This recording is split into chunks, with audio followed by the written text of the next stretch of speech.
Hello बच्चों, नमस्कार। चलिए आज फिर हम लोग हमारा तीसरा चैप्टर ख़त्म हो चुका है। आज हम लोग चौथा चैप्टर देख रहे हैं। चौथा चैप्टर बच्चों ये है गुणनखंड है और गुणज है और उसके गुण है, ये हम लोग आज जानेंगे। ठीक है, तो पहले एक काम करिए, आप लोग कापी को खोल लीजिए और कापी में जो मेन पॉइंट है पहले चैप्टर के बारे में उसका इंट्रोडक्शन दे दिया जाए, फिर उसके बाद में आप लोग कापी पे नोट कर लीजिए इसको, क्योंकि ये महत्वपूर्ण हेडिंग है। ठीक है, तो चलिए बच्चों पहला शुरू करते हैं हम लोग। पहला हमारा है क्या है, गुणनखंड यानी फैक्टर्स। तो फैक्टर्स क्या होते हैं? किसी संख्या को पूर्णतः विभाजित करने वाली संख्या, किसी संख्या को बच्चों पूर्णतः विभाजित करने वाली उस संख्या का गुणनखंड कहलाती है। कैसे, इसको समझ लीजिए। जैसे हमने कहा, जैसे 6। अब 6 का गुणनखंड क्या हो जाएगी बच्चों? देखिए फिर से डेफिनेशन को समझिए। किसी संख्या को बच्चों, किसी संख्या को पूर्णतया विभाजित करने वाली, यानी इस संख्या को 6 को पूर्णतया विभाजित करने वाली संख्या। पूर्णतया मतलब जो 6 को पूर्णतया विभाजित करने, यानी भाग देने पर शेषफल कुछ ना बचे, यानी शेषफल शून्य हो जाए तो पूर्णतया विभाजित हो जाएगी। तो वो ऐसी संख्याएं कौन कौन सी है? जैसे 6 का हम लोग लिख दें गुणनखंड। तो 6 का गुणनखंड बच्चों क्या हो जाएगा? कहें 1 से अगर डिवाइड कीजिए तो भी शेषफल 0 आ जाएगा। अगर 2 से भाग दीजिए 6 को तब भी शेषफल 0 आ जाएगा। और 3 से अगर हम लोग भाग दें 6 को तब भी शेषफल 0 आ जाएगा। और 6 से अगर बच्चों यानी वही संख्या, उसी संख्या को भाग दिया जाए तो भी शेषफल 0 आ जाएगा। तो नहीं 6 का गुणनखंड क्या हो जाएगा बच्चों? 6 का गुणनखंड 1, 2, 3 और 6 हो जाएगा बच्चों। पहला समझे कि नहीं, गुणनखंड क्या होता है? ठीक, तो पहला गुणनखंड यही बच्चों कि गुणनखंड किसी संख्या को पूर्णतया विभाजित करने वाली, किसी संख्या को पूर्णतया विभाजित करने वाली संख्या, उस संख्या का गुणनखंड कहलाती है। यानी 6 था, 6 का गुणनखंड 1, 2, 3 और 6 स्वयं हो जाएगा बच्चों। ठीक है, अगला अब हम बात करते हैं कॉमन फैक्टर्स की। तो उभयनिष्ठ गुणनखंड क्या होगा? उभयनिष्ठ गुणनखंड उस संख्या को कहा जाता है बच्चों, उस संख्या को कहा जाता है जो दी गई 2 या 2 से अधिक संख्याओं में प्रत्येक का गुणनखंड हो। जो दी गई संख्या 2 या 2 संख्या होगी, जैसे हमने कह दिया, जैसे लिखते हैं 24 और 36, 24 और 36, यानी उभयनिष्ठ गुणनखंड उस संख्या को कहा जाता है जो दी गई 2 या 2 से अधिक संख्याओं में प्रत्येक का गुणनखंड हो। तो प्रत्येक का गुणनखंड, जैसे अगर 24 की बात किया जाए बच्चों, तो 24 4 से पूरी तरीके से डिवाइड हो जाएगी, यानी 4 से भाग देना हो जाएगा। तो ये 4 इसमें भी है, 4 इसमें भी है, तो इसका उभयनिष्ठ गुण बच्चों क्या हो जाएगा? उभयनिष्ठ यानी जो दोनों में हो और दोनों में 4 है, तो इसका उभयनिष्ठ गुणनखंड यानी कॉमन फैक्टर हो जाएगा बच्चों कितना? 4। कॉमन फैक्टर कितना हो जाएगा? 4। ठीक, अगला हम बात करते हैं आभाज्य गुणनखंड यानी प्राइम फैक्टर्स। तो ये आभाज्य गुणनखंड क्या होता है? आभाज्य संख्याएं हम आपको बताए हैं, आभाज्य संख्याएं क्या होती हैं। ठीक, तो आज ये देख लीजिए कि आभाज्य गुणनखंड क्या होता है। किसी संख्या के आभाज्य गुणनखंड यदि अभाज्य हो तो उन्हें क्या कहते हैं? आभाज्य गुणनखंड कहते हैं। किसी संख्या का गुणनखंड, जैसे अगर बात किया जाए, जैसे हमने 18 ले लिया, तो 18 के गुणनखंड यानी ये किससे कटेगा? 2 से कटेगा। ठीक, 3 से कटेगा,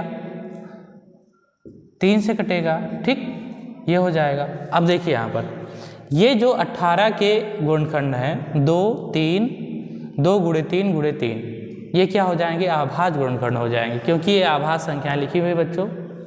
ये क्या लिखी हैं? आभाज्य संख्याएं लिखी गई हैं 2, 3। ठीक, ये आभाज्य संख्या हैं। आभाज्य गुणनखंड यानी प्राइम फैक्टर हो गया। अगला देखते हैं गुणज। गुणज किसे कहते हैं?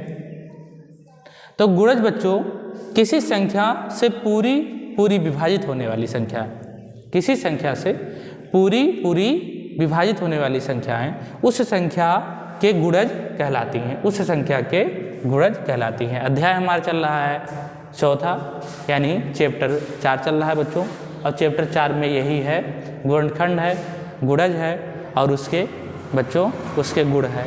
तो ये हम लोग जान रहे हैं।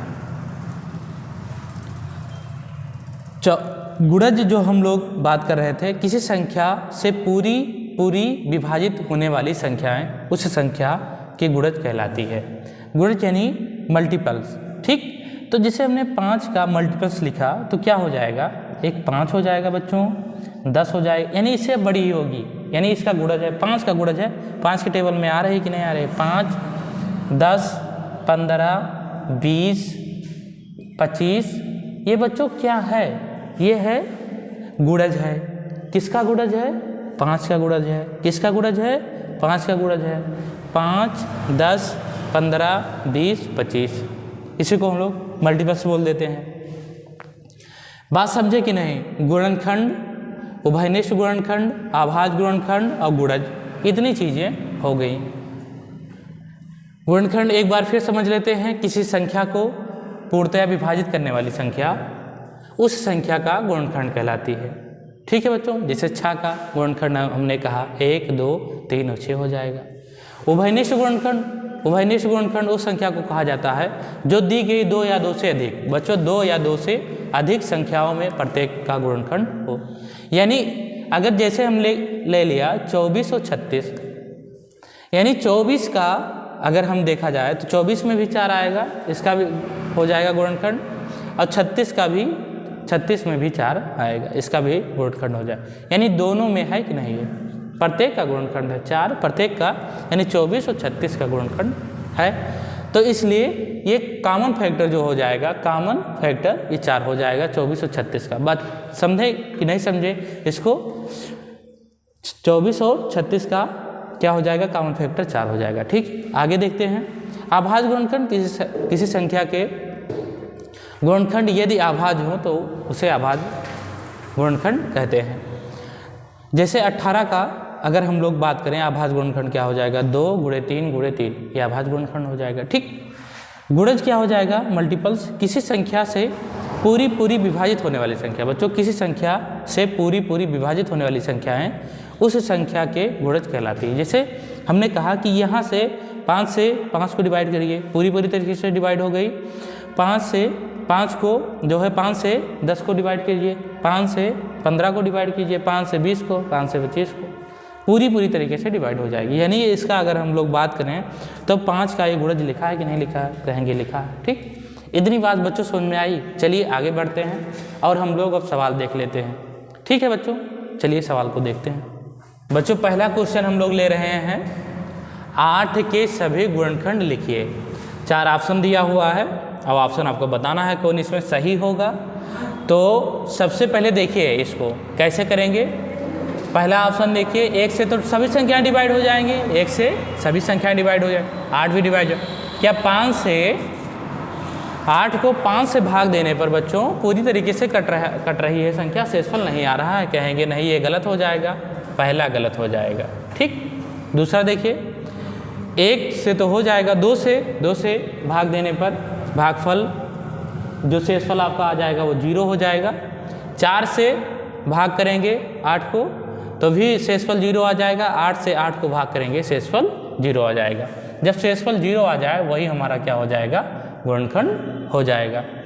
और ये सब गलत ही हो जाएगा बच्चों, 6 से नहीं कटेगा, ना 7 से कटेगा 8 से 8 कट जाएगा, 4 से कट जाएगा, 2 से कट जाएगा, 1 से कट जाएगा। तो ऑप्शन नंबर हमारा दूसरा सही हो जाएगा। ठीक है बच्चों, चलिए अगला देखिए बच्चों, क्वेश्चन नंबर दूसरा प्रश्न यही है कि 6 के प्रथम 5 गुणज लिखना है। ठीक है बच्चों, 5 गुणज, यानी 6 का पहाड़ा जैसे नहीं होता है उसके आगे, यानी 6 के आगे। तो 6 का टेबल कैसे हो जाएगा, 6 19 12, 6 3 18, 6 4 24, 6 5 30, कितना हो गया, 1 2 3 4 5 गुण देखिए हो गए कि नहीं हो गए। तो ऐसे भी हो सकता है और आगे भी बढ़ा कर दे सकता है। अब प्रथम लेकिन पूछा हुआ था तो प्रथम यही हो जाएगा बच्चों। ठीक है, 6 के प्रथम यानी 6 का प्रथम ये दूसरा ये, तीसरा ये, चौथा ये, पांचवा ये। 6 के प्रथम 5 गुणज लिखिए और 6 के प्रथम 5 गुणज यही हो जाएंगे, 6, 12, 18, 24 और 30। देखिए बच्चों, अगला जो प्रश्न है हमारा, 12 और 16 के उभयनिष्ठ गुणनखंड कौन कौन से हैं। तो इसमें बच्चों पहले हम लोग क्या करेंगे, 12 के गुणनखंड निकालेंगे। 12 का गुणनखंड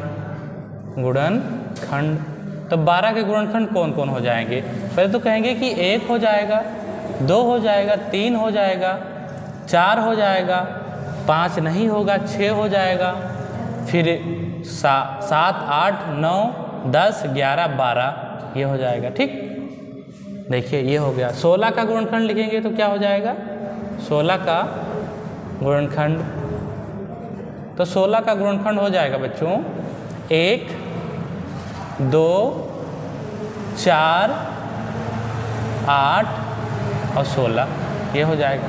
ठीक, अब इसमें कॉमन देखिए कि दोनों में कौन कौन है। कहें कि 1 है, 1 इसमें भी है। ठीक, 2 है इसमें, 2 इसमें भी है, मिल गया। 3 इसमें है लेकिन 3 इसमें नहीं है, ये नहीं होगा। 4 इसमें है, 4 इसमें है, मिल गया। और 6 इसमें है, 6 इसमें नहीं है, 12 इसमें है, 12 इसमें नहीं है, तो ये नहीं होगा, ये नहीं होगा। ये कौन कौन मिला बच्चों, कहें कि 1 मिल गया तो यहाँ देखिए 1 मिल गया, 1 इसमें है, 3 है और फिर नहीं है, ये तो गलत हो जाएगा, 5 तो होगा नहीं। 1 मिल रहा है, 2 मिल रहा है और 4 मिल रहे हैं, ये हो जाएगा ऑप्शन नंबर